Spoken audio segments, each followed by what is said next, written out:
है ना। और ये संविधान के अनुच्छेद 14 से लेकर 18 तक इस पर बातचीत की गई है, लिखा गया है। उसके बाद स्वतंत्रता का अधिकार है, वो अनुच्छेद 19 से 22 तक। फिर शोषण के विरुद्ध अधिकार, वो 23 से 24 अनुच्छेद में है।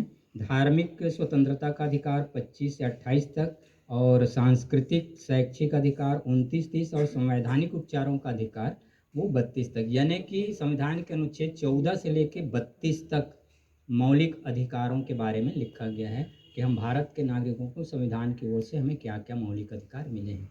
लेकिन हम लोग जब अधिकार की बात करते हैं तो हम अपने कर्तव्य की बात भूल जाते हैं। और अब बात ये होने लगी है कि हम अपने मौलिक कर्तव्यों की तरफ भी ध्यान दें।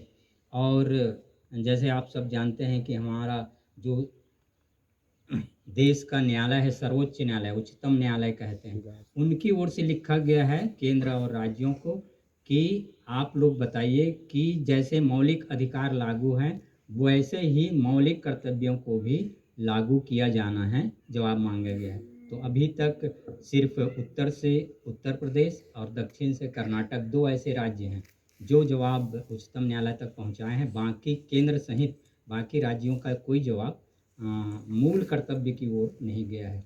अब हम कहीं मूल कर्तव्यों की बात करें तो अनुच्छेद 51A में ये वर्णित किया गया है। पहला है कि संविधान का पालन करें और उसके आदर्शों, संस्थाओं, राष्ट्र ध्वज और राष्ट्रगान का आदर करें, ये पहला है।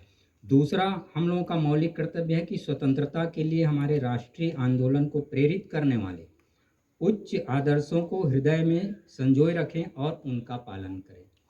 तीसरा है भारत की संप्रभुता, एकता और अखंडता की रक्षा करें और उसे अक्षुण्ण रखें। फिर चौथा है मौलिक कर्तव्य में कि देश की रक्षा करें और आह्वान किए जाने पर राष्ट्र की सेवा करें।